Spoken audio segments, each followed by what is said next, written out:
అర్ధ శతాబ్దం క్రితం ఈనాడు పేపర్ను స్థాపించి నేటికి తెలుగు వెలుగు నింపుతూ పత్రికా మీడియా రంగాలలో ప్రధానంగా ఉండే అధినేతగా రామోజీరావు చిరస్మరణీయులని టీడీపీ నేత కోడూరి బాలసుబ్రహ్మణ్యం కొనియాడారు.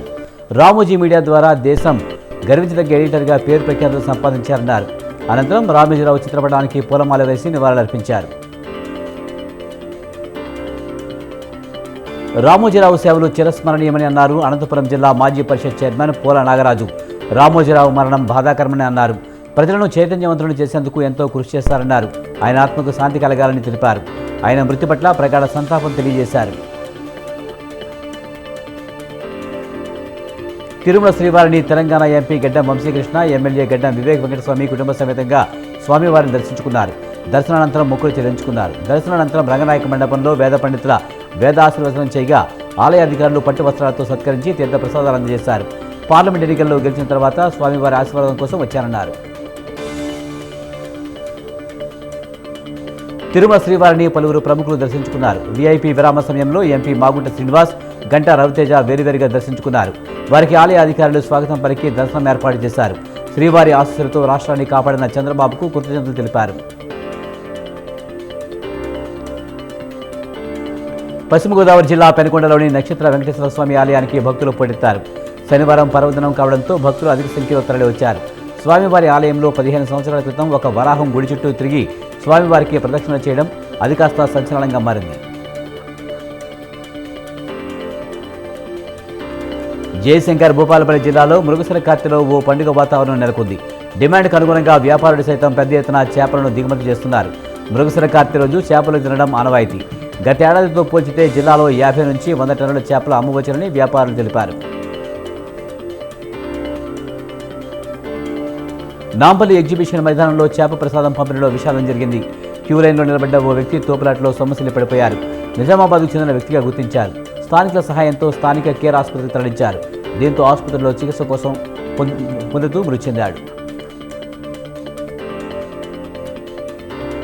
నిర్మల్ జిల్లా బీరవెల్లి గ్రామంలో మృగశిర కార్తె సందర్భంగా చేప మందు పంపిణీ చేస్తున్నారు. చేప మందు తీసుకోవడానికి ప్రజలు భారీగా తరలివచ్చారు. బీరవెల్లి గ్రామానికి చెందిన దంపతుల ఆధ్వర్యంలో చేప మందు పంపిణీ కొనసాగుతుంది. ఆస్తమాన్ని తగ్గించే ఆయుర్వేద గుణాల చేప మందులో ఉంటాయని స్థానికులు తెలిపారు. మృగశిర కార్తె సందర్భంగా మంచిర్యాల జిల్లా దండేపల్లిలో చేప మందు ప్రసాదాన్ని పంపిణీ చేశారు.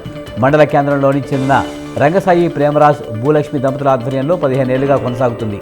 ఉచిత చేప మందు పంపిణీ చేస్తుండటంతో జనాలు భారీగా తరలివచ్చారు.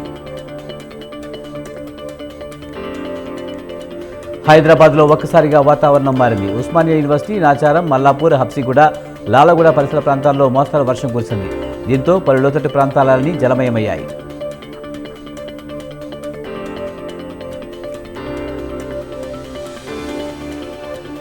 సెల్ ఫోన్లు దొంగిలిస్తున్న 2 ముఠాలను ఉస్మానియా వర్సిటీ పోలీసులు అరెస్ట్ చేశారు. నిద్రిస్తున్న వారి నుంచి సెల్ ఫోన్లు దొంగిలిస్తున్న ముఠాలను పట్టుకున్నట్లు ఈస్ట్ జోన్ డీసీపీ గిరిధర్ తెలిపారు. ఒక ముఠా నాయకుడు అరుణ్ కుమార్ తన భార్య స్నేహతో కలిసి రాత్రి వేళ నిద్రించే వారి నుంచి సెల్ ఫోన్లు దొంగిలిస్తున్నట్టు తెలిపారు. శాంసంగ్ కూడా అదేవిధంగా సెల్ ఫోన్లు దొంగిలిస్తున్నట్టు చెప్పారు. భూపాలపల్లి రామ్నగర్ కాలనీలో మున్సిపల్ ఉద్యోగి పంగా రమేష్ హత్య కేసును పోలీసులు ఛేదించారు. 3 నిందితులను అరెస్ట్ చేసి రిమాండ్కు తరలించారు.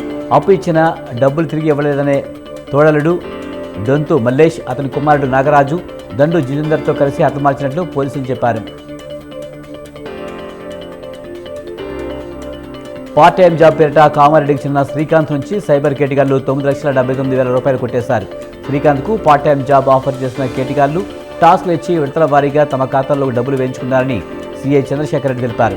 మరో 8 లక్షలు కట్టాలని చెప్పడంతో శ్రీకాంత్ పోలీసులను ఆశ్రయించాడు. కంటోన్మెంట్ నియోజకవర్గం అసెంబ్లీ ఉప ఎన్నికల్లో కాంగ్రెస్ అభ్యర్థి శ్రీ గణేష్ ఘన విజయం సాధించారు. దీంతో విజయోత్సవ ర్యాలీ నిర్వహించారు. మండా మార్కెట్ డివిజన్ పరిధిలోని శివాజీనగర్లో మొదలైన ర్యాలీ కుమ్మరిగూడ, రెజిమెంటల్ బజార్, మారేడుపల్లి మీదుగా సాగింది. స్వాగత వేదికలతో శ్రీ గణేష్కు స్థానికులు ఘన స్వాగతం పలికారు.